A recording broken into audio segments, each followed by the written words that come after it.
Welcome, everyone, to a brand new episode of GNERD Corner's Spotlight. And tonight, I'm here with... Ash Queen or AshenQueenDesigns. Hello there, Ash Queen. Can you tell the viewers and the listeners, for the people who are blind, Of course. or just walked walked out of the room and are just listening. This is just background noise for them. Yeah, just background noise. Right. Who are you and exactly what you do? Okay, I am an Arizona cosplayer, so I go to cons and I compete in masquerades and I make all my own costumes. So that's kind of like the gist of what I do. Fantastic. And how long have you been cosplaying? I've been cosplaying since, I would say 2009, though I didn't start making my costumes until probably 2010. It was kind of a weird transition period of buying and making costumes. Fantastic. And what was your first cosplay you ever made yourself?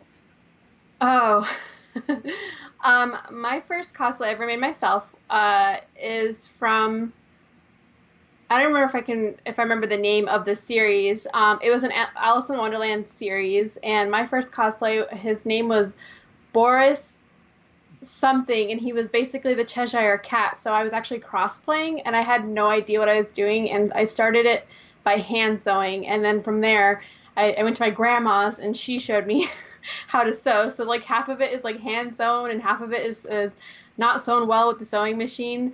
It was pretty bad. And what convention did you take that to?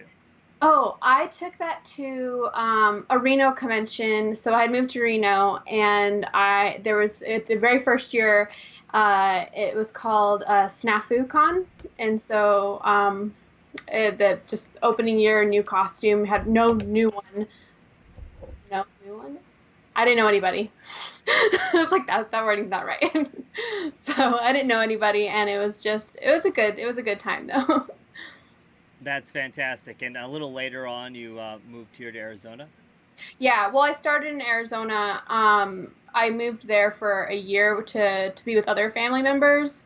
I have a lot of older family members that I wanted to spend time with, but then I came back here, and yeah, I continued on. And then, well, I was up in the Prescott area, so there's not a lot of growth there. So I moved down here to actually go to school for costuming, and then that's where you'll see a leap in my costuming from having no idea how to use a sewing machine to knowing how to pattern, so.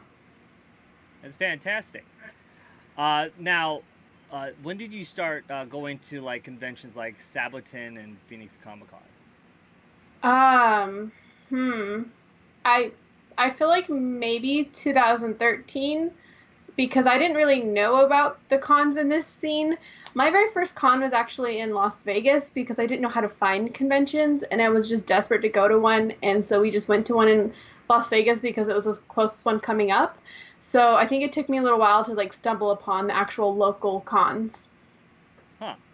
Yeah, I literally, even though I've been cosplaying, I didn't know anybody in the community or anything, so I had no way of finding that information at the time. Yeah, and you were just coming up around that, I guess that around that time, cosplay was starting to become not so nerdy anymore, but more mainstream. Yeah. And I had been following cosplayers and cosplay for a long time, but I had no skills and no money. So it was it wasn't until after I had really left this state that I was actually able to start pursuing cosplay, So, but yeah, so it's all been a journey for me. That's fantastic. Now, I know that you usually cosplay with a couple other cosplayers in the community. I see a lot of photos of you ladies as a trio a lot. Well, we kind of started off as a trio because we all met in college for costume design. So it was this kind of awesome meeting of minds, and I had met Kid of Mischief. She was pretty well known on Tumblr and stuff, but I had met her I don't know, it was some kind of costuming class, and I had no friends here down in Phoenix, and I was like, "You are gonna be my friend." And she was like, "Who is this weirdo who keeps talking to me?" And she was like, "I don't even know if I want to cosplay with you because you're just like so overbearing." And I was like, "No, we're gonna be best friends." And so we actually became really good friends. And then when I met our other cosplay buddy or part of the trio, she goes blue Calcifer cosplay or Calcifer now. She had a different name, so I still stumble on that one a little. But she has really grown in the community. But when I met her, she was really into theater costuming. So she did a lot of that. And also she did dance costumes for other people. And then it was kind of like this thing where we said, you should cosplay with us. And we had other people encouraging her. And then it just kind of exploded. And all of a sudden we wanted to do all these cosplays together. And it kind of worked out as a trio because there's a lot of trio groups that it was just easy to like step into. So yeah, and they're still good we still do a lot of duos too, but it's always fun when we can do our trio still. Yeah, I love those pictures. All three of you, even when you do duos. Yeah, they're fun. I really enjoy group cosplays a lot. Like I feel like groups push you to cosplay better because you're doing things that you're usually scared to do by yourself. So I see a lot of growth when we do group cosplays, but I think you have to be careful because sometimes you get so sucked into your group that you don't do cosplay for yourself anymore. You're cosplaying for other people, and then it's not as much fun. So it's like sprinkling in the groups now. Yeah, definitely. I love the magicians. Like when I Yeah, first saw those, I first saw those at Saboten, yeah. and they were epic. You probably were stopped like every 5 to 10 feet. Yeah, there was not very much movement with those, which is kind of great because we had suffered so much for those costumes. Me in particular, because I did a gender bent version of Dark Magician, so I was not Dark Magician girl, and I had the whole like head covered, and so I couldn't hear, and I wasn't aware of my spatial surroundings, so I'd be running into people if I didn't have like handlers around me. And it was a really hard costume to wear in general. And so yeah, not being able to move very much, it kind of worked out. So we just stood in one spot the whole time. But they were cool. And I know the other girls had their issues with those costumes. They're just kind of big and heavy, and the hats are so awkward. Yeah, they definitely are. But they were impressive, and I think a lot of people gave you a lot of comments about how well they turned out, Yeah, and compliments as well. yeah. No, it was really good because I it was kind of nice just because I mean I've done bigger well not bigger I've done big costumes before, but it was kind of like a wow, I actually did something really good, you know. So it was kind of a nice welcoming because I think that's also when I started meeting the community that was here, because I really didn't know anybody. I knew like two people, and I think after that costume, it started opening up not I wouldn't say doors, but it started opening up pathways for like friendships and stuff. And it was simply because then people recognized me now for something, you know. Oh yeah, definitely. Now, at a lot of conventions around the country, we have uh, masquerade contests. Hmm. Uh, what was your first masquerade contest that you entered? So my first one was actually at Sabo, and it was the magicians. So that was our very first one, and we entered in the contest, and none of us had competed. Well, one of us had competed before, but out of the three of us, only one. So the rest of us were like, okay, let's just go into the novice category with them. And we were so nervous. We didn't have a skit. We just did our walk on and our poses, and the music didn't like we could barely hear the music, so we missed all of our cues. And they we won in journeyman, which was really cool. So they moved us up a category. So first time competing and then winning. So it was a really good experience. Yeah, they probably looked at the costumes like, no, that's not novice. That's Yeah. not fair to the rest of the novices. Well, and the thing is, like, I don't know if mine was really that good just because I didn't have a lot of pieces that went with it, but as a whole, like, it probably wasn't fair as a group, you know? So, yeah, and I mean the judges were impressed, but I think it was more like the huge hats. They were like, "Oh my gosh, how did you do those?" So those definitely helped overall with that. Yeah, definitely. And with those costumes, I could tell that you are a big Yu-Gi-Oh fan, Hmm. and you just recently did another Yu-Gi-Oh cosplay at was it Axe? Yeah, AX. Yep, Yeah. Axe. Do we? I don't know what they call it. Axe. I'm sure they call it all kinds of things. Well, Axe for short. It's Anime Expo, but Axe for short. Yeah. Yeah. Yeah. So we did, well, I brought out Apple Magician Girl, which I was extremely excited for. I remember when the card and the figures got released because I went with I believe it's like Dark Dimensions or whatever the movie. Like they were released with the movie, and like I didn't care about the movie. I just cared about these new magician girls, especially because I had done Dark Magician and I wanted to do a girl that was actually a girl.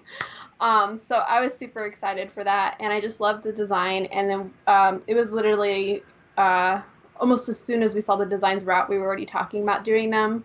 So I was really excited to debut her at AX. That was really cool. Fantastic. And how long did it take you to actually build her cosplay? Uh, it's really hard to like figure out like days or hours just because like I worked on her over the like 2 to 3 months, and it wasn't because it took that long. It's just because there were stopping and starting points, and I did waste quite a few days on a couple mistakes. Um, I thought her hat I would use expanding foam for, and then I made it way too big. And then I was trying to be really cool with her original wings, and I was trying to make that out of like plastic storage boxes, and it just became too heavy. So I had to go back and to the drawing board both times with those ones. So it was a really interesting experience. I also had to modify a corset that I normally make them, but I didn't want to make this one, so I just modified one, and that was interesting because you have to like worry about the integrity of it and the structure, so you have to like strengthen it, and make sure that it holds up while you're doing all these weird modifications to it. So I'm really not sure on how long it took, but it took a while. Yeah, but it came out really nicely. Thank you.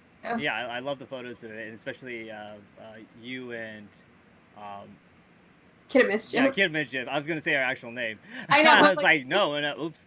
Uh, I don't call her by her when I say hi. I don't call her by her handle either. And just So this is why I stumbled on Blue Calcifer. yeah, it's like I don't. Oops, I almost said her actual name. Yeah. But no, I saw those pictures of you guys in front of the red curtain and the hearts and everything. Oh, We're, had amazing backgrounds there. I wish we could have taken more photos, but it was a huge line, so yeah, we had to do what we could. I do like the poses you did with her. Sort of like the fan kind of favorite poses, and because I she's a don't. very kind of quote Yeah. unquote revealing type of like magician girl. Yeah. Because magician girl in general is kind of like very innocent. Until And she gets on her staff. yeah, She's like, yeah. I knew going in that both Apple Magician and Lemon Magician are fan service designs, and I knew that. I don't do it a lot, like almost never do fan service designs, but I loved her design so much, and I was not going to edit it, Because some people will, they'll modify it to fit and be a little more modest, and I just was gonna go all out and try and go for it, and that's what I did, and it was a lot of fun, and it was actually really freeing because I never get to do that, and I knew that. I knew I was getting attention for it, and I really didn't care. And it was like one of the first times that I've ever allowed myself to just go all out and, do a fan service character, and it was a lot of fun. yeah, So, that's fantastic. I have friends that like to do like things like Yoko Littner or you know characters from Kill a Kill, which if they want to go on full out in the Kill a Kill armor, it yeah. becomes like I don't know. You probably know the same friends I know, but Yeah, it's like yeah. they turn around and it's like butt floss. You're like, Yeah, how do you see you everything. walk around like that? And not Phoenix Comic Con won't allow you, or Phoenix Fan Fusion won't allow you to actually walk into the convention wearing that type of stuff because it's No, definitely not family friendly. But no. mostly anime conventions allow that because I think it's because it's the culture of Hmm. of because they expect it from the anime, so they know, okay, so we know that's from the anime. We know how risque that looks, but we will still allow it. Uh, Right. but a lot of more family-friendly conventions won't allow that type of stuff because there's only supposed to be so much coverage that you have on the body and everything. Right, right, right. You have to kind of follow some kind of rule. Um, yeah, I know that those kind of costumes are absolutely amazing, and you have to have a really strong personality, a really strong or thick skin for it, and just completely be in love with your body. And so, like, I totally applaud them. I couldn't do that, but I totally applaud it. And like I said, even just what I for Apple Magician, that was still really empowering. So I understand why they do that. Yeah, and also Instagram loves it. They're being Yeah, like, yeah, yeah, no, yeah. we're trying not to be sexist about it and misogynistic, but Yeah. Hey, fan service. yeah, I appreciate fan service. Like, not every single one, but like almost most of them. As long as like they're like really getting into character and stuff, I enjoy it. Definitely, definitely. Now, what is your favorite cosplay you've done so far? mm, I feel like I have. Do I have to like pick like the top most favorite one, or can I name like three? You can make three. Okay.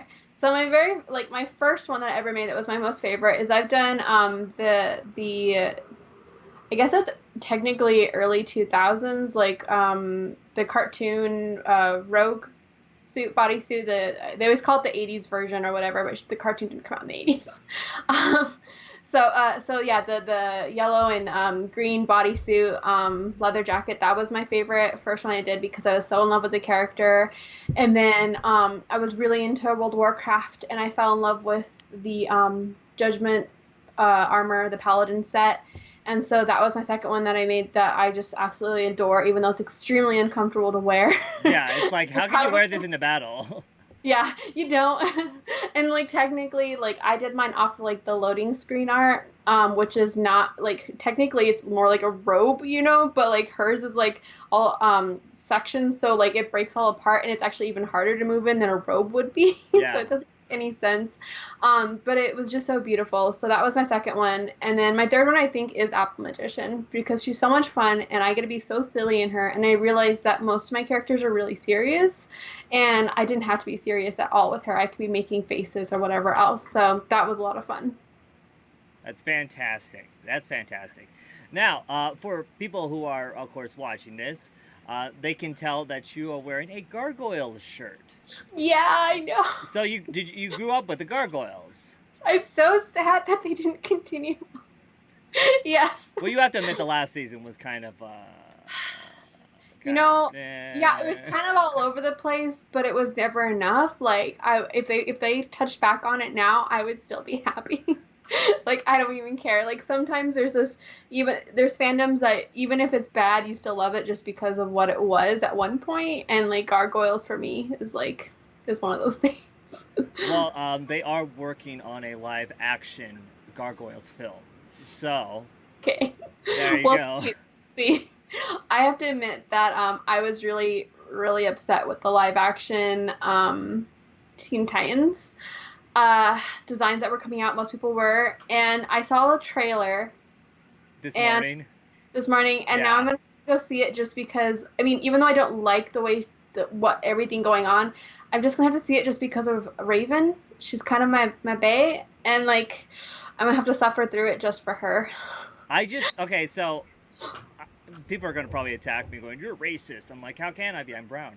But no, but just I there are some people here that I like the casting for. Like, I would actually, they have Hawk and Dove in here, and I would actually like to see them in their own separate series. Yeah, They that was a look like surprise. they look like they're part of a completely different series, in my opinion. Mm-hmm. I don't know about Raven. Raven is somebody that I really look up to as far as I loved her in Teen Titans, but I just love the character in general. Mm-hmm. And the actress is, I don't know, she's She's just not she's not right. giving up the good acting vibe for me. Her lines are kind of flat, Mm-hmm. and she doesn't have, she's supposed to be like in Teen Titans. She's supposed to be like this. She's supposed to be Aubrey Plaza. Hmm. pretty much. Because Yeah, yeah. that's how Aubrey Plaza sounds. It's That's like true. she Yeah. could have been Raven. Oh, well, I think I'm not watching it for the actress, but more just because I do love Raven, and so I have to see how it's happening because it's kind of like the same thing for me with Rogue and how she's portrayed in movies. Like it's not her at all, like in No, all the no. live action movies, it's not Rogue. It's not. And it's kind of the same thing now with Raven, so I just have to see it once just because. But for me, Raven should have a little more ethereal, like almost like elven qualities. Not quite elven, but she needs to look magical. And I just didn't think the casting choice was correct, you Yeah, know? yeah. And nothing against was it Anna Diop or whatever that does Starfire. Um, Mm, you can be almost any color and play her, but hmm. she needs to be orange. And I know there were some people like arguing Well, online like, truly, don't paint somebody of color over. I'm like, have you? I've seen black cosplayers paint themselves orange, and they are beautiful they're for amazing. cosplaying um, Starfire. But in here, I don't know what. Okay, so they didn't have it directly in San Diego Comic Con in the convention center, but it was outside, and it was Hmm. a special promotional thing where you can walk through and see all the new costumes for what they're going to have in the upcoming DC Universe streaming service, Hmm. and the set of costumes for the Titans. They had the poster right next to the costume with the mannequin with the costume on top of it, Hmm. and for everything that they said early on about, oh, these aren't the representations of the costumes because of the leaked photos that came out from the set, we Hmm. get the same exact costumes that they said Right. weren't the ones that would they and like, okay, so did you lie to us Yeah. when you said these weren't the costumes that I was wearing a fur coat because it was cold that day? Then why you put the fur coat on in on the statue and then give us the trailer with the same exact outfit? I honestly don't feel like Corey would have worn a fur coat, just a coat, just because she runs warm blooded and she's a big activist, you know? So I just don't understand. I don't understand why they would do that with her. She's supposed to be tall, like really tall, Yeah. like Amazonian height, she's taller than a robin, so I didn't understand. I don't know. I don't know where they're coming from. Even as when they're all younger, she's still taller, she's always been taller than Robin, so that really bugged me besides the non-orange skin. And they try to make up for it in the trailer with her going on fire, which doesn't make up for it at all. So That wig too. Oh my goodness, that yeah, wig is so bad. It's and it's nothing even against the curly hair. It looks completely fake. Like something like that you just plopped on your head because they found it at like a discount, like at the Goodwill. Somebody threw it away, and they're like, "Hey, we could use this for a costume." right. No, no, no. This is going on a streaming service. People are having to pay to watch this. Yeah, it gets so frustrating as a cosplayer because you see so many other cosplayers who do amazing jobs and who could like portray the character spot on, and then you take these producers and these designers and they say that they're like, oh, we're inspired by the art or that we're inspired by the story, and it's like, no, you're not. You're doing your own thing completely. You know nothing about the character, or you wouldn't do this. So it's just it's very disheartening to see where our favorite characters are going. So even like when you think, oh, they're working on live action gargoyles, like how? Like that's just gonna be just as bad, Well, I'm crossing my fingers on that because I'm a huge fan Yeah. of gargoyles. But as far as Titans goes, when they first leaked the photos from the set, people decided to take pictures of Anna Diop. I think that's her name. I could be wrong. I know it's sort of yeah. Yeah, and like close-ups of her, and then Photoshop her like like Starfire with with Hmm. orange skin and everything, and that was awesome. It actually looked really good. I think I might have seen those. Yeah, Yeah. and then sort of very theatrical type of like Yeah. kind of fire around her and everything, and flowing hair, and Yeah. without the wig and everything. But yeah, they looked incredible, and I was like, producers, look at that, One just copy what they're doing on Photoshop, and you'll won't, the fans won't have such a backlash against you. Yeah, once again, like I don't care who they cast for it, as long as A, they can act, and then and B, they get the skin color right.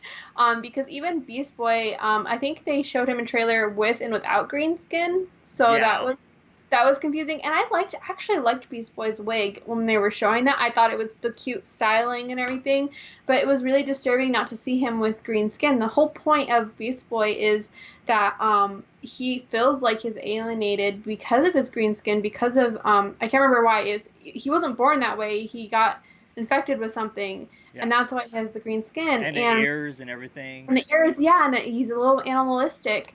And so now he has green hair so he can fit right into society. And he's not supposed to. No. You know, he's supposed to, both him and Starfire are supposed to feel like aliens, you know? Oh yeah, I definitely. And I heard a rumor that, now I can't confirm this, but I heard a rumor that Beast Boy might not shapeshift, but more have like a power of Vixen from that's the spirit of animals, coming out instead Oh. of actually being a shapeshift. But Don't take that from Vixen.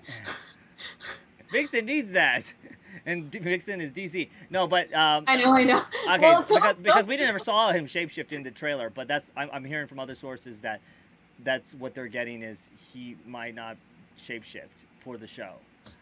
And that's one of the major attributes of Beast Boy, is he can shapeshift into a gorilla, he can shapeshift into an elephant, he can shapeshift into a kangaroo.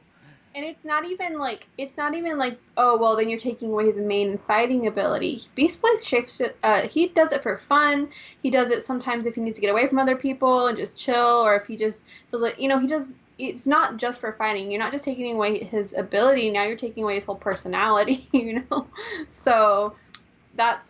I hope that's not true. I really, really hope that's not true. Yeah, definitely. Now we're on talking about news from San Diego Comic Con. Do you have any other like things that you're excited that you heard about recently from the I convention? I actually haven't I haven't done any like perusing yet, so I don't know what else has been announced or anything like that. I'm kind of sad because I don't get to go, so I'm like I have to stay away from that for a little while. You're like, So, you have to post those memes up of like San Diego Comic Con, I'm not there. Uh, yeah, or the one it's like everybody else is San Diego Comic Con, you're like over here in the corner. So yeah, no, I haven't. I don't know anything else that's going on. The only reason why I saw the trailer is my phone notified me that there was a news article about it, and people are already upset. So of course. the So raging has begun. yeah, it's great. So All right, so now if okay, so let's quickly go back to like movies, like things becoming movies. If you had something to become live action of like one of your fandoms, what would you like to have become live action? um, well, I'm gonna go back to something we talked about previously. I would really like to see Avengers 10th annual, where it's the introduction of Rogue. I would love to see her as she truly was, which was a villain, and maybe even if they touched on that, how she became a villain to a good guy and to becoming part of the X-Men, like just an actual backstory to her that's actually true. She is like I love her so much, and so it really hurts that doesn't get the justice that she gets. She's in the top 10, I think, of like the sexiest Marvel characters, out there, and she just gets completely ignored because of well, Avengers basically. So it'd be kind of great if she got on that roster somehow.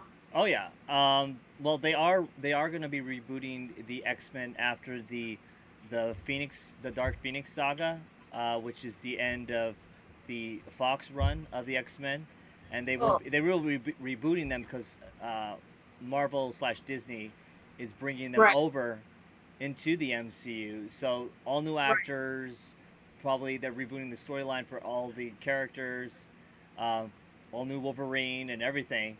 Yeah. So we're gonna get all new, hopefully origins that kind of fit and not like Fox branded ones that go, you know what, we're gonna take, poetic license with this. Right. I'm glad they didn't do that with Deadpool, because I know Deadpool was being pushed really hard to follow along with the comic book as closely as possible. Mm-hmm. And even the studio was kind of iffy on that, going, I don't know if we can put that in there. That's kind of like, might push people away because it's a little too mature. But it worked. It So, worked. It was great. It was a lot of fun. But so I think that they don't think I think that studios treat viewers like they're stupid. Like we can't follow along with the premise of comics, so they have to dumb it down or make it easier a lot of the times. And they've proven with Deadpool at least. I mean, that is a kind of different story in general, but they've proven that even that works.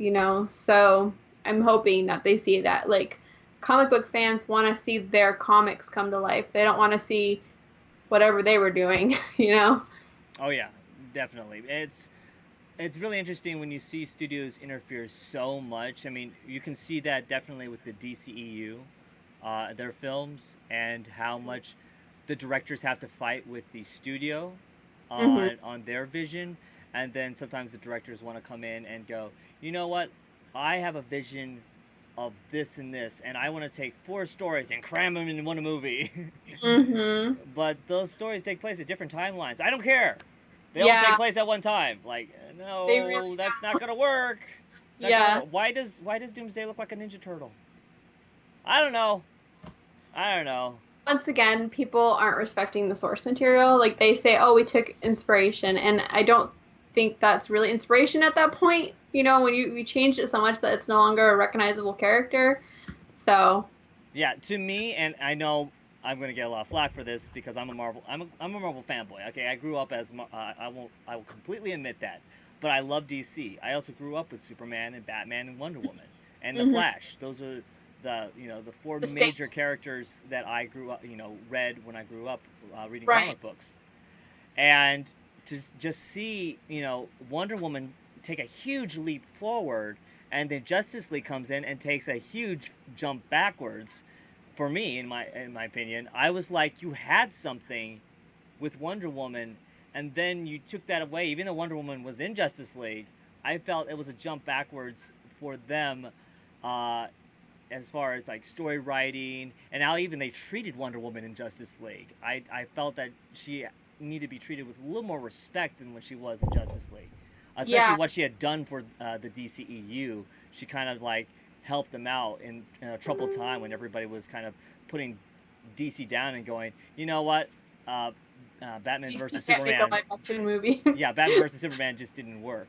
So Hmm. um, I'm hoping Aquaman will do well because I met Jason Momoa. He's a really nice person in person. He's a big Hmm. guy. When I met him, he Yeah, was wearing yes. this huge hat, like the Pharrell hat. I don't. Yeah, It's just the just big one. yeah. You could put like a lot of like milk in there, just like fill it up. Like it's like a 10-gallon hat almost. But no, it was a big hat, and it made him even look bigger when you talk to him. But no, he's a really nice person when you talk to him, and I would like to just for them to really pay attention to the story and make a good story, and instead of Hmm. just like explosions, which is going to be really hard because it's going to be mostly underwater.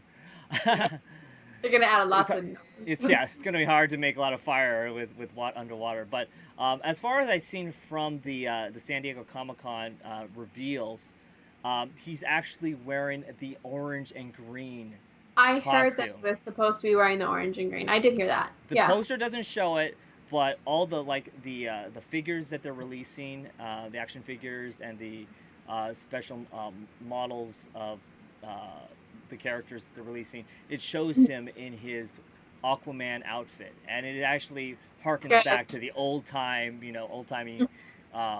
Aquaman outfits of the past, like the '60s and '70s, Right. which is actually a good homage. I really like that. They had some stuff that is more modern, like gauntlets and everything else like that, but it's pretty much they're giving an homage. I think they're listening to the fans. Hopefully, they're listening to the fans. Hopefully. Currently, with the Titans At ones, least they're with the not really costumes. listening to the fans, but Yeah.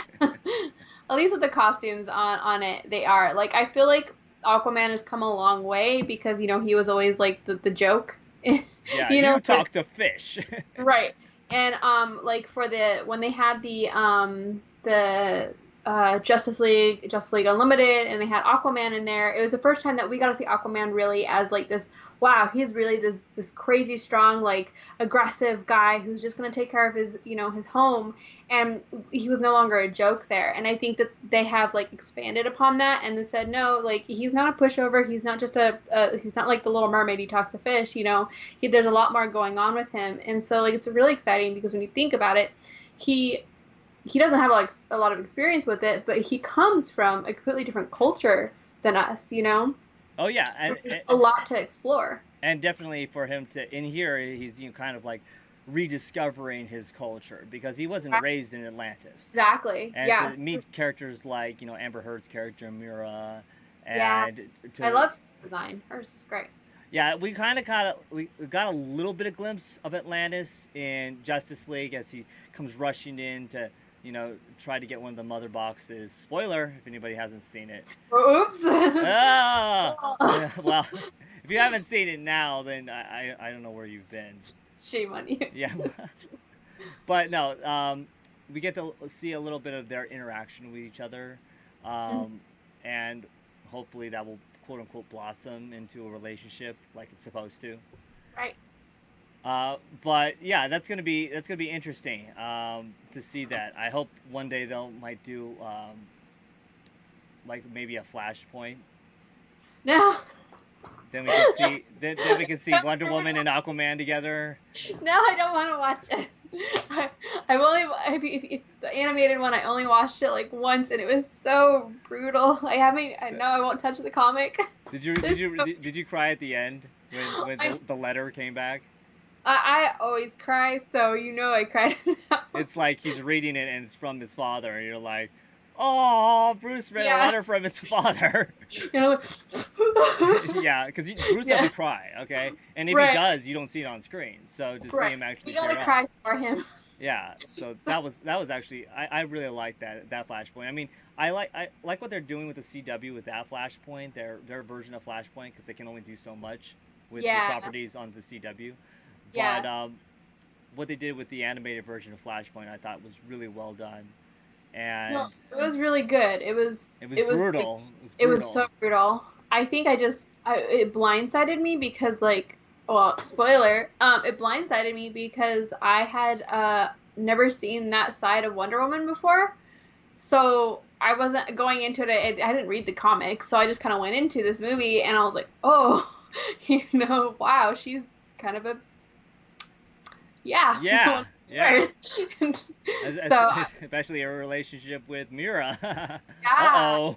Yeah. So, that was good. I mean, I wouldn't mind watching like other DC films if they're, we'll see. I always I never get my hopes up anymore, but there's a possibility each time. I probably wouldn't watch Flashpoint though. Once was enough in any kind of form for me. I just can't watch when Shazam was killed. Like that was rough. I just couldn't do it again. Oh yeah, definitely. We're talking about shows and movies and stuff, but do you have any favorite animes that you like that you could also you can recommend to the viewers if they haven't seen them as well? Oh gosh, I mean, how much do you want to age me? Because I have a hard time connecting to a lot of these newer animes. Like I'm not into the idol animes or the sports ones. Or fan service. Or fan service, yeah, most of the time. I really enjoyed actually really enjoyed My Hero Academia, which was great. I started watching another one that I can't remember the name of, so I can't recommend it because I can't remember the name. And then for older animes, one of my favorites is Trinity Blood, just because it's so beautiful. It's just a gorgeous anime based off of a book series that didn't fully get translated to English as far as I know. So it's kind of one of those things where you can only follow the story so much in the books. So the anime really helped with that, being able to get at least some of the story in there. And it does come off as a complete story, but there's just so much more information. But it's beautiful. And then another another anime that I really like is Blood Plus, which is kind of based off of Blood. Is it Saya the Last Vampire or something like that? So I guess both my animes are about vampires. If Yeah. that tells you anything. You love vampires. I love vampires. Castlevania. Yeah, I know that was a good one too. It was. It was. They actually have. I think they have a new set of episodes on New Netflix. season's coming out Yeah. in fall, I believe. I'm Yeah. so excited. Yeah, those two are getting on in years now, and I like them both. And completely different stories, completely different. Well, Blood is more similar to our culture. Trinity Blood is not. It's like Catholic meets steampunk meets uh vampire and one other thing that I can't think of. It's really interesting the way that the whole premise is really interesting. Oh yeah. So they're all beautiful, but most of the younger crowd is like, oh, I don't know what you're talking about. Oh yeah. Vampire D is also a good one. Oh my gosh, yes, I have Vampire D too. Yep, that was a really good one too. That's something that like people that love anime but also like horror should pick up and watch because it's well written and I like the characters. You like the little character in the hand.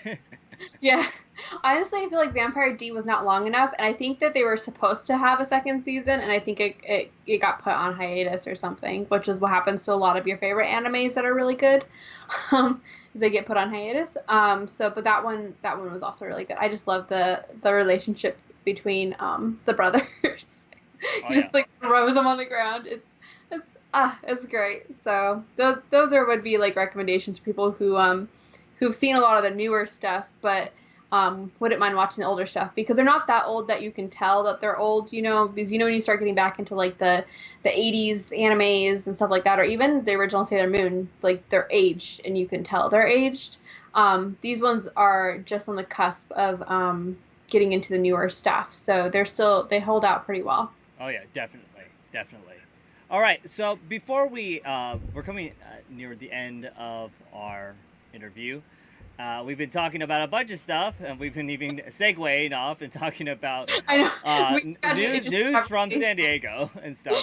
But let's see. So let's see. Do you happen to have a cosplay page or a website that the viewers can come and look at all your stuff? Yeah, so you can find me on Facebook or Instagram, AshenQueenDesigns, and then we are under construction on my website right now. So hopefully that will be out this year, which would be awesome. And that's going to be also Ash Queen Designs? Yeah, it should be AshenQueenDesigns, yeah. Awesome.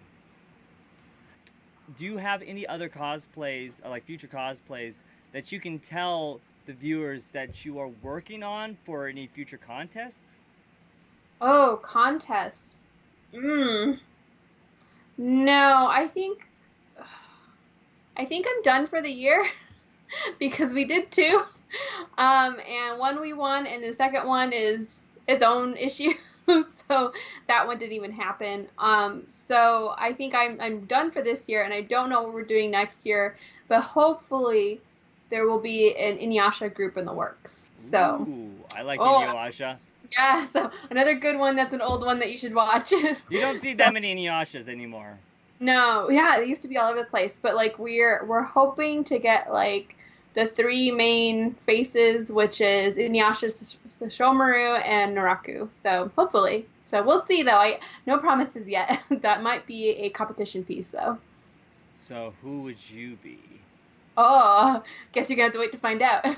It's gonna be a big secret until I start working on it, and then you see pictures of it up everywhere. I should show up as my. I haven't done my Inuyasha in the last like few cons. Even though I'm retiring next year from cosplay, I should just show up like one day in my Inuyasha costume just so we can take pictures again.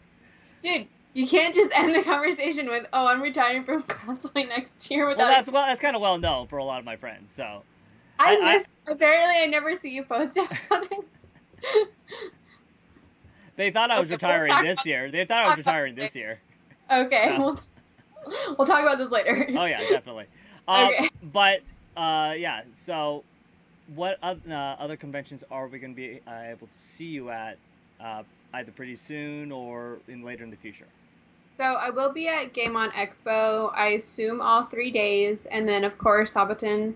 I should be there all 4 days. I think that's it for this year, unless like something comes up and I just decide to go to it. And then it's a whole new con season next year. I may go to some new cons I've never been to, so I haven't decided yet how many local cons I'll be doing here. Fantastic. Yeah, I'm trying to branch out myself so I can Yeah. hit out more outside the state type of cons. Yeah, exactly. I had so much fun at Anime Expo that it made me realize that like I do miss traveling for cons because I haven't done that in like almost 2 years. So it's time to go. It's time to start traveling again, apparently. Yeah, definitely. That's fantastic. All right, so this is the end of the interview. I would Ooh. like to thank you, Ash Queen. You're like, Was it Ashen Queen or Ash Queen? so my full name is AshenQueenDesigns. That's just like the official like branding, but I usually answer to Ash or Ash Queen. Yeah. So either of those, any of those work. Those are fine. You'll hear a lot of my friends just call me Ash just because it's like the easiest name to say ever. So Yeah, that's fine. Yeah, thank you for coming on and talking about your cosplay and talking about your experiences at conventions and definitely how you started out. And hopefully I'll be able to put down some of the pictures that you had taken so that they could see some of the stuff we've been talking about. Yeah, so they're like, what are you talking? Yeah, what are we talking about? We just see a I don't video know what of you're you. talking about. Yeah. Well, thank you for having me. I had a lot of fun. I think yeah, this is a good experience in general. So it was fun. Oh, definitely. Have you done interviews before? No. I mean, not like this, no. Okay. It's been a while too. So I do Skype interviews a lot because, a lot of people I interview with aren't able to actually do live interviews. And even live interviews are a little difficult. I did one at like a few at Kokori, and there's just a lot of sound in the background. It's hard to keep it muffled out.